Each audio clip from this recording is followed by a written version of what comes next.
அகில இந்திய அளவில் அமெரிக்க நிறுவனம் நடத்திய போட்டியில் மாதவிடாய் குறித்து கல்வி மற்றும் சமுதாய செயல்திட்ட அறிக்கை சமர்ப்பித்த தமிழக அரசு பள்ளி மாணவி பானுப்பிரியா தங்கப்பதக்கம் வென்றதுடன் சர்வதேச கருத்தரங்கில் பங்கேற்க வாஷிங்டன் செல்கிறார். மாதவிடாய் காலத்தில் ஓரளவேனும் மகிழ்ச்சியாக இருக்கும் பெண்களை விரல் விட்டு எண்ணிவிடலாம். அந்த அளவுக்கு உடல் ரீதியாகவும் உளவியல் ரீதியாகவும் மாதரை பாடாய்படுத்துகிறது மாதவிடாய்.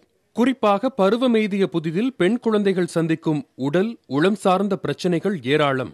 தற்போதைய சூழலில் உணவு, வாழ்க்கை முறை காரணமாக பெண் குழந்தைகள் சிறுவயதிலேயே பருவமடைந்து விடுகிறார்கள். உடலில் ஏற்பட்டுள்ள மாற்றம் குறித்த புரிதல் இல்லாமல் அச்சம், வலி, மன அழுத்தம் போன்றவற்றால் தவிக்கும் பெண் குழந்தைகளை பெரியவர்கள் பின்பற்றும் சடங்குகளும் மேலும் நெருக்கடிக்கு உள்ளாக்கும். இவற்றையெல்லாம் கடந்து வந்தவர்தான் திருவாரூர் மாவட்டம் காளாச்சேரியைச் சேர்ந்த 8ஆம் வகுப்பு மாணவி பானுப்பிரியா. தான் சந்தித்தவற்றை மாதவிடாயும் மூட நம்பிக்கைகளும் என்ற தலைப்பில் ஆங்கில ஆசிரியர் உதவியுடன் செயல்திட்ட அறிக்கையை தயாரித்து அமெரிக்க தனியார் நிறுவனம் நடத்திய போட்டியில் சமர்ப்பித்தார் பானுப்பிரியா.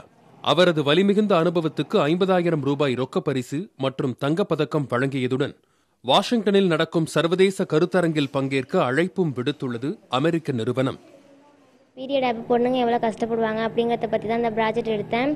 அப்போ அடுத்த மாதம் பீரியட் அப்போ பொண்ணுங்களை தனியாக ஒதுக்கி வைக்கிறது, விளக்கமருந்து மாரி போட்டு ரொம்ப கஷ்டப்படுத்தினாங்க.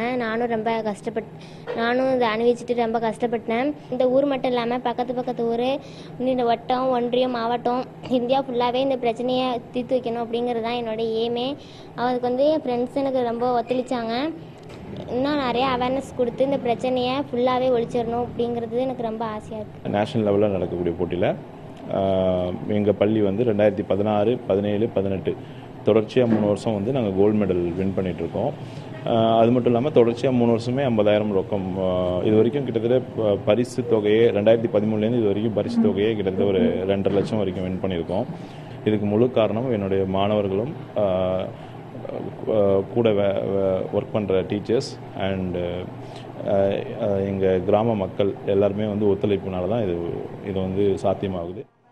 வெளிநாட்டில் கூலி தொழிலாளியாக பணிபுரியும் சதாசிவத்தின் மகளான பானுப்பிரியா சர்வதேச கருத்தரங்கில் பங்கேற்க ஏப்ரல் 26ஆம் தேதி டெல்லியில் இருந்து அமெரிக்காவுக்கு செல்ல உள்ளார்.